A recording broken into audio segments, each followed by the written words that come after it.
that you haven't already." He sounded as if he were little more than a sulky young boy.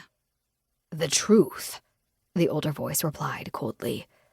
"I can always ensure that everyone knows the truth. And who suffers more for that, me or you?" The words paused. Then the first voice spoke again, his tone soft and menacing. "Perhaps you may think the consequences worthwhile, but will she? If you defy me, I will be forced to explain exactly who bears the blame for her suffering." Bitter laughter. "Yes, let us speak of blame. Let us hear how you plan to lay this abomination at my door." "How many times must I repeat myself? You know why this is necessary." "I know you're obsessed." "Do as I command, or you will both suffer the consequences," the older voice snarled. "Remember that her life and future is in your hands."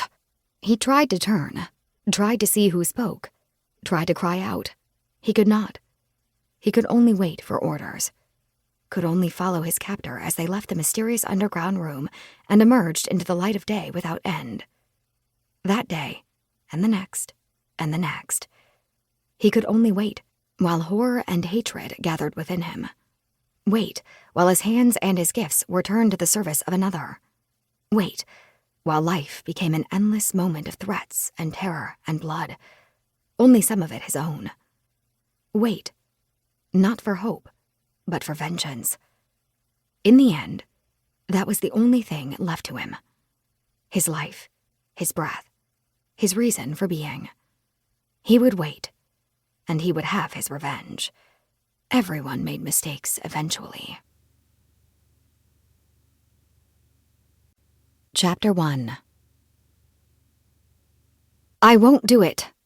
Leisa sank every bit of her considerable stubbornness into that refusal, but it made no difference. The king didn't even turn from the window, only shrugged beneath the concealing folds of his shabby, ill-fitting robe. "You will." It wasn't the first time they disagreed, but it was the first time their argument had carried quite so much weight. At the conviction in his voice, Leisa's grip on the dagger at her waist grew tighter, and the leather-bound hilt grew slick with sweat beneath her palm. Normally, she found the presence of her favorite weapon reassuring, but a dagger was useless in a battle like this one. King Soren of Farhall had saved her life, so she couldn't exactly stab him for making an absurd request. She just had to make him see that this was the worst idea he'd ever had. "Your Majesty, you know I'm committed to protecting Her Highness, but what you're asking isn't a job for a bodyguard." He cocked his head and raised an eyebrow, so she rolled her eyes, as respectfully as possible. "Yes, I know your daughter well, but I wasn't born to this life. You need one of her ladies, someone who understands politics and diplomacy. That person? It's not me." The king turned away from the window to face her fully. "And yet, none of them can do what you can do." Leisa winced, both inside and out. By unspoken agreement, they never, ever mentioned her magic, even though it was probably the real reason she'd come to live in the palace in the first place. No one knew where she was from. She had only vague memories of arriving in Farhall with her parents when she was about 5.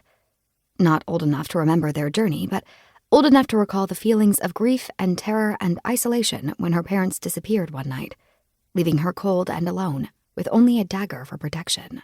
More than old enough for the wound of their loss to become a scar. From 18 years of wondering whether they'd left on purpose. Whether they'd chosen to abandon their daughter with strangers rather than raise her themselves. Leisa was far from the only orphan in the capital city of Arendar, but in her case, King Soren had made the inexplicable decision to take her in. She'd grown up in the well-worn stone halls of the royal palace, as comfortable in the throne room as she was in the stables. The weight of that debt lay heavy on her shoulders, but she wasn't about to let the king cash it in for this. Yes, her magic was unusual, but hardly powerful or awe-inspiring, and magic alone wouldn't be enough for what he wanted. "Perhaps the princess's ladies don't have the same talents," Leisa admitted. "But looks aren't going to be enough.